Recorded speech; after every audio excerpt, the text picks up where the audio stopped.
extremely supportive of this show, appreciating it for what it is. In fact, last week's episode was my favorite to date. I thought the show was really starting to click and head down a good, positive path. But this week, episode 5 almost broke me. Not to say I didn't appreciate some of the aspects, a few of them, a tiny few, which we will discuss. But overall, I thought this episode was remarkably sloppy, not just from a creative standpoint within the show, but from a business perspective as to how Marvel properties are supposed to operate and interact with fans. This episode was not designed to trend on Twitter, and trend on Twitter it did not. I mean, everybody, and you can even be creative about this.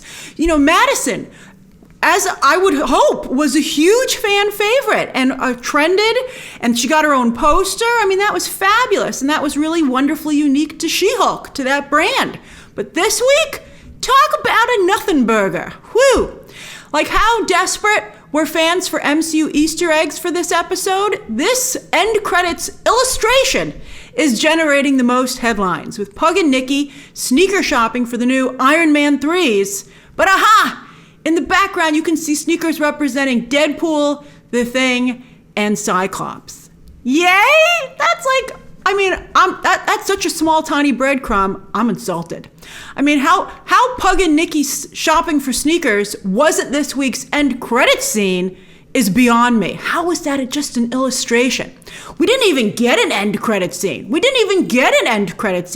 you put end credit scenes in the first 4 episodes, that means promises have been made, and you better have an end credit scene in every episode after that. I mean, these have not been major end credit scenes. There was not a snippet in the SheHulk editing folder for them to just tack on there.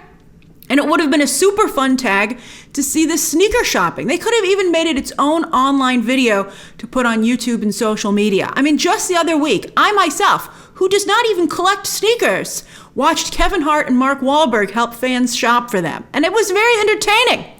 So Marvel could have easily uploaded a similar bit, but I guess I didn't want to actually pay to make those sneakers and were content to just watercolor illustrate them. On that note, if you can't afford to make a SheHulk show, don't make a SheHulk show. When this episode started, I was like, that's clever, to have SheHulk battle Titania both physically and in court. But then the episode ended abruptly, and I was like, we're only getting the court battle? I thought for sure Titania was like, let's take this outside. It was so annoying you have a perfect setup that SheHulk would battle Titania in both places. Representing both sides of her fractured psyche and personality. But they didn't do that because they couldn't afford to. That's why they didn't do it. I'll tell you that right now. I think that's pretty clear. That's why they didn't do it. Titania is not only one of SheHulk's top villains, arguably her top villain. This is like her Joker. And it's because Titania is supposed to be a physical match for SheHulk, someone she can really spar with and have the fight not be over like that. Now, this Titania is significantly less, strong, and SheHulk took her out with absolutely no practice, by the way, pretty fast at the end of episode 1, which they showed in the previously section, and it was just as embarrassing as it was when we first saw it. But maybe Titania would be better prepared at this point or have something going on. I mean, we should have had that fight. I mean, that's the whole reason to have Titania here. Now, as you can tell, and as I said at the top of this breakdown, I did not care for this episode. But there were a few things that I did like. So let's start there. So, because I know that I'm sure some of you were like, that you loved this episode as it was. And that's fine. That's great. But you have to understand that just like Ms. Marvel, they are really shedding viewership and fans with an approach like this. And there will always be a core group that defends SheHulk and Ms. Marvel to the death. But you need to have a big group of fans because these things are expensive. And if you don't have a large group of fans, it's not going to be worth spending the money on. I mean, they're hardly spending any money on it as it is. I mean, I was so excited to see SheHulk and the Thanos artwork for that new ride they're doing. I was like, there she is! But when are we going to see her in live action in the MCU? I'm actually watching her show, and I have not yet seen SheHulk show up yet, and we're more than halfway through the season at this point. It's ridiculous. All right, so we're talking about what I did like.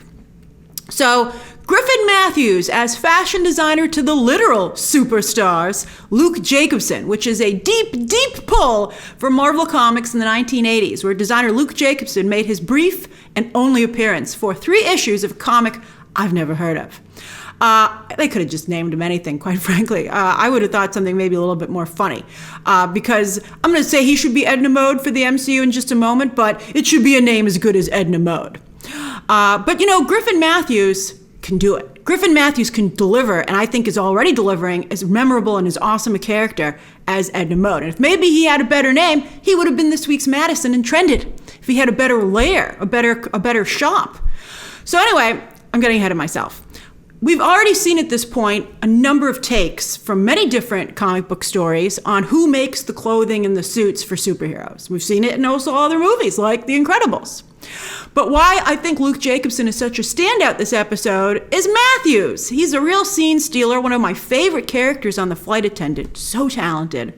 And I'm thrilled to see him in the MCU. And as I just said, I would love to see him show up consistently across the board as their Edna Mode. That would be fantastic. But if he's going to be Edna Mode, let him be Edna Mode in name and in his compound. What kind of a budget ridiculous workshop was this behind like a juice bar? It was just absolutely ridiculous. Although he doesn't seem to be charging anyone for their clothes, so maybe that's why his office is so small. I was like, how is Jen going to pay for this? Is someone paying for it? How is he providing this service? I mean, they never really addressed it in The Incredibles, but the Parr family was incredibly successful. They were at the top of their field, so you imagine they had some endorsements and stuff. I mean, here I'm like, Jen, in this very episode, is talking about not even being paid the big bucks. She can't afford a regular human clothes second wardrobe. How is she paying for this? I mean, it was never discussed. I wish that he'd maybe said, oh, I have other clothes that I do, so you have to promote them or something. I mean, that stuff, I mean, if you're going to do world building and try and apply real world things to superheroes, you need to also apply real world logic to a degree. And also, while I appreciate the Daredevil tease, because this episode desperately needed it, I just can't see Matt Murdock going to any fashion designer, much less this type of fashion designer. He's a grittier character. I can't see him being like, oh, is this my new helmet in a hat box? I mean, it just is out of character for him. Although I guess maybe that's why he's in Los Angeles, to pick up his new suit. And also, the yellow and the red is a nod to the original Daredevil in the comics, and also to his father's colors. So it makes sense from that regard, but I can't believe any fashion designer would sign off on a yellow and red costume. He'd be like, can't we have a nice nod to your father in some other way? Because I don't know if I want my name on this. All right, so I also really loved seeing the billboard for Chateau Marma behind the Titania billboard. I mean, like the logo, the sign for the hotel, the signage for the hotel. I mean, LA is a very unique city with a really unique energy, and I wish the show would capitalize on that. I mean, if you want to move your superhero stories outside of New York City, again, let's do it. I mean, Moon Knight felt very European, and I really appreciated that, but I think they are just hardly scratching the surface of what it's like to be in Los Angeles. I mean, just watch Bravo. I love being in LA. I go there I used to before the pandemic, go there multiple times a year. I love Beverly, and I think that's one of the reasons I like Real Housewives of Beverly Hills and $1 Million Listing LA, because it makes me feel like I'm back there. And I would love to have this show have that same quality. All right, now I love Pug and Nikki. Love them, overflowing with personality and positive vibes.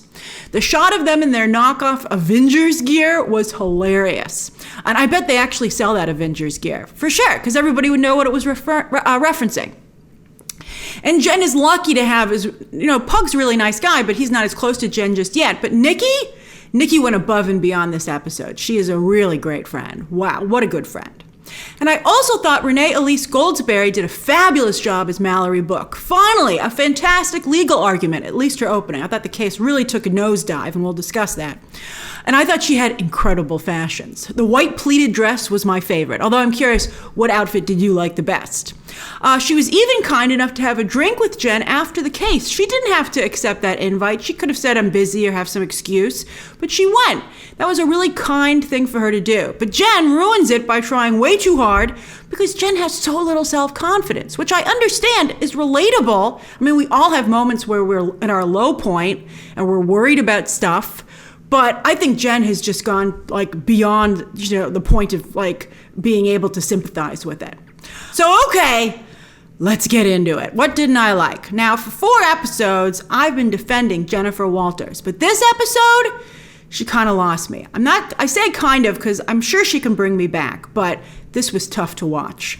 First, she took a back seat in her own show. Didn't she just get finished telling us like 1 or 2 episodes ago that don't forget that this is her show? She only broke the 4th wall once and briefly. I'm like, you can't forget about that tool in your toolbox. It's ridiculous. And also the combination of her indecision and total lack of self-confidence, although that's where the indecision comes from. But it was hard to take. And you really can't be a successful lawyer and have a lack of self-confidence and indecision. I mean, those are not qualities that go with being a successful attorney, which the show went to great lengths to set up. That's the whole reason she would not stay in Mexico with Bruce, because she wanted to get back to her legal career where things were going quite well because she was so talented. Now, her attitude reflects the attitude of this show, which seems to refuse to be or not be able to afford to be a superhero show. And to cover for that, they're having Jen not be into superheroes and be really disdainful of it. And you're having a bunch of people who are watching this show who love superheroes, or else they wouldn't be watching it. So that disdainfulness, I think, comes across really poorly. Jen's hardly had any fights. And after last episode, when she started to do some action, it's disheartening to see no action this week. It's like, I thought we were going somewhere.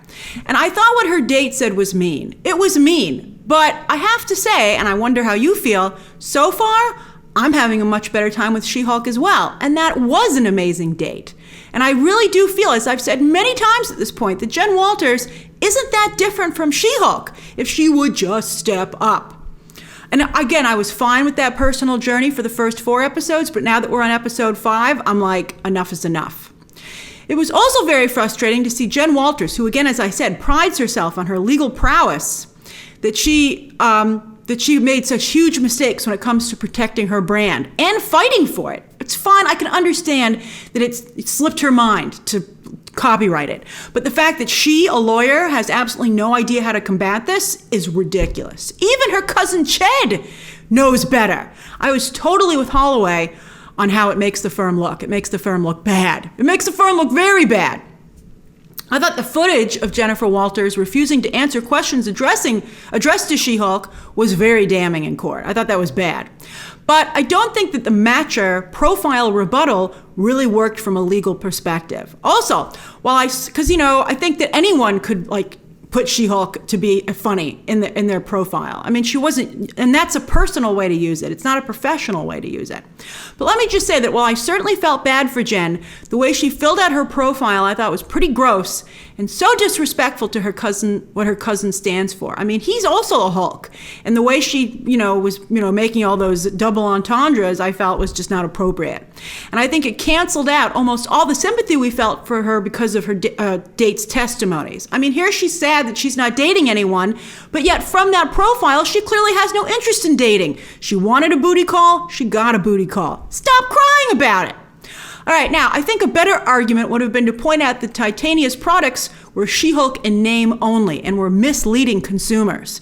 Titania's face was all over the advertising, and she is not SheHulk. And she wasn't even trying to say that she was SheHulk. And the packaging was pink, not green. Nobody, except for the words written on that packaging, would think that had anything to do with SheHulk. So then on that note, why would any of those girls and women who were at that promotional event buy those products with that in mind? Ched said, oh, everyone's such a big fan of SheHulk, this stuff's really moving. Why would anyone buy a product that did not reflect SheHulk in any way except for just, again, the words written on the box? I thought this episode was a Jen Walters-esque viewpoint of influencers and their fans slash customers. I think that the people who write this show are very much like Jen Walters' human persona. And I think to some degree that's helpful, but I think that they're too skewed in how they view everything else. Jen is Jen, but the whole show should not reflect that. I thought it was very disdainful of that whole group. Why would you be disdainful towards people who like stuff, right? Don't you want them to like your show? I mean, look at Titania's outfits here. She is made to look like a clown. Even Jamila was like, I don't like my look on this show. And I'm like, no I'll just say it and bleep it out. It's horrible. I think she's a real brave hero for getting out of that makeup and costume trailer every day. I can't believe she wasn't like, what are we trying to say here? Although I did like the one promotional shot with the flower crown. I thought she looked very, very nice there. I was just like, how is Titania a popular influencer? And also, I thought the way Jen handled the whole Titania thing was very annoying and frustrating. She should never have confronted her in person at the first place with that legal representation. And instead, she should have gone on social media and said she had nothing to do with those products. She did not back them. She had no culpability for anything that might go wrong with them because they weren't FDA approved. You can sell, I looked it up, you can sell non-FDA approved cosmetics. So make sure you check the labels. And Titania, she should have said, was trying to make money off her without her consent. Do it, Taylor Swift! Also, on that note, has Jen locked up her social media handles and website? Maybe Luke Jacobson could recommend a good superhero publicist. Again, I said from episode 1 that she needed a publicist.